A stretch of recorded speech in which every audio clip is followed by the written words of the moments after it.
Okay, question 136. What is a reversionary estate? Answer: it is when a person giving the life estate wants it back when the person with the measuring life dies. Question 137. What is a remainder interest in real estate? Answer: it is when the person granting the life estate doesn't want the estate back when the person with the measuring life dies. Instead, they want the estate to pass on to someone else. The person inheriting the remainder interest is called the remainder man. Number 138. What is an estate for years? Answer: it stipulates a specific or specified starting and ending time to a lease. It is also known as a tenancy for years. It must be in writing, and it does not have to have an automatic renewal. Number 139. What is a periodic estate? Answer: it has a fixed lease period after which it is automatically renewed until either party of the lease acts to cancel it. Number 140. What is an estate at will? Answer: it allows a tenant to occupy a property with the landlord's consent. There may or may not be a formal lease. It actually becomes a periodic estate once the tenant begins paying rent. The period of tenancy is determined by how often the tenant pays rent. Number 141. What kind of tenancy is it when a tenant remains in possession of a property beyond their lease terms without the consent of the landlord? Answer: tenancy at sufferance. Number 142. How much more rent can a landlord charge a holdover tenant? Answer: he can charge twice the rent. Number 143. In Florida, does accepting rent from a holdover tenant automatically create a rental agreement? The answer is no. Number 144. With regards to condos, what is a limited common element? Answer: it is a common element that only its owner can use, like the back porch. Number 145. A condo owner gets a declaration. What is that? Answer: it creates the condo association. It is the instrument by which the condo is created. It will lay out the membership and voting rights of the condo owners. Number 146. In a condominium, what are the bylaws? The answer: they set out the rules and procedures for how the condo association is managed. Number 147. In a condominium, how often are the frequently asked questions updated? Answer: every 12 months. Number 148. What does a condo developer have to give a buyer? The answer is a prospectus, which is a kind of summary of what's in the other condo documents. It is required if there are more than 20 units. Also, they must give an estimated operating budget. Number 149. How long do you get to cancel a condominium contract that is new built by a developer?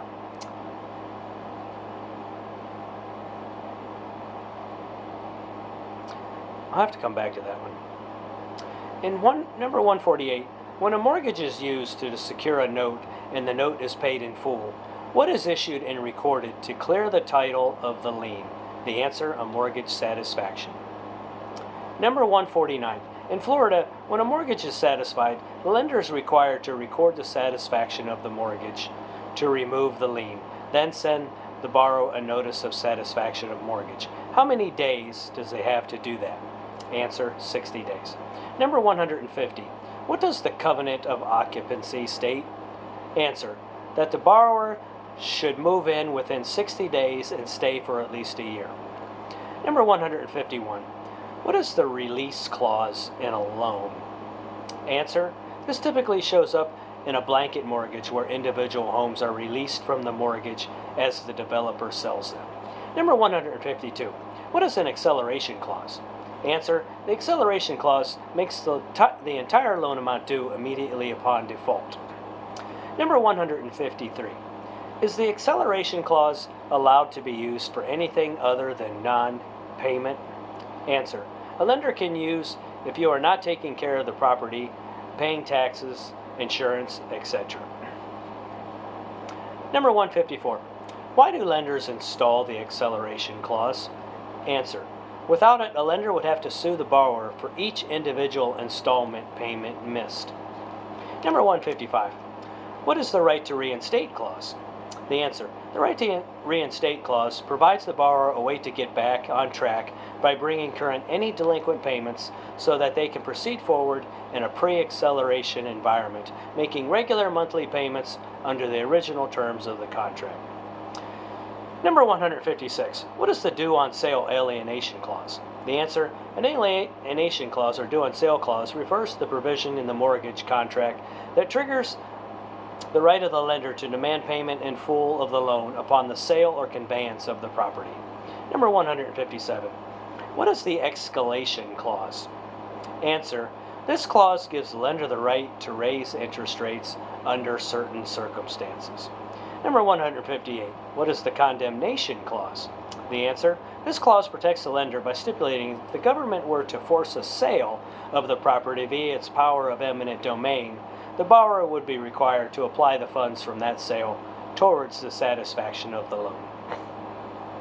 Number 159. What are discount points? The answer: discount points, or just points, are interest that a borrower prepays to lower their interest rate. It's a way for lenders to make up some of the cost on super low interest rate loans and for borrowers to get savings over the long term. Number 160. On a loan, what does yield refer to? The answer: yield refers to the profit the lender is making on the loan. Number 161. One discount point translates roughly to how much of an increase in yield? The answer: 1/8. Number 162. What is a buy down that typically builders and developers use? Answer: a buy down is a financing technique that sellers, but especially builders and developers, use to make homes more attractive to buyers. It's similar to the way points can buy down the rate of a loan. These are also sometimes called builder buy downs. A buy down can be temporary or permanent, but it's much more common for them to be temporary. Question 163. What is a 3-2-1 buy down? Answer: a 3-2-1 buy down is where the interest rate is 3% lower the first year, 2% lower the second year, 1% lower the third year, and then the true rate the fourth year. Number 164. Does the bank lender sign off on a subject to loan? The answer is no. That is, does the bank lender sign off on a subject to loan? And the answer is still no. Number 165. A property sold subject to a loan, who makes the payments to the bank or lender? Answer: the seller continues to make the payments to the bank and the new buyer pays the seller. Number 166. Why could a subject to loan be risky for the buyer? The answer: because if the seller doesn't use the money you pay him to pay the mortgage, the bank could foreclose. Number 167. In a contract for deed/land contract sale, who holds the title? The answer: the seller holds the title until it is paid off. Number 168. What is an assumption of a loan? The answer: assumption is when a buyer takes over a loan from a seller with the lender's permission. The loan is officially transferred to the buyer with the title of the property, and the buyer makes the remainder of the loan payments. Most lenders don't do assumptions. Next question. Are FHA or VA loans ever assumable? The answer is yes. Number 169. To assume a VA or FHA loan, the standards for qualifying are set pretty low, making them attractive. True or false? Answer: false. Borrowers assuming an FHA or VA loan still have to meet strict qualifications. Question 170. Does a loan assumption relieve the seller of responsibility? The answer: yes and no. There are two different liability setups for assuming a loan. In the first, the buyer signs their own promissory note and becomes primarily responsible for the debt, but the seller keeps their original note.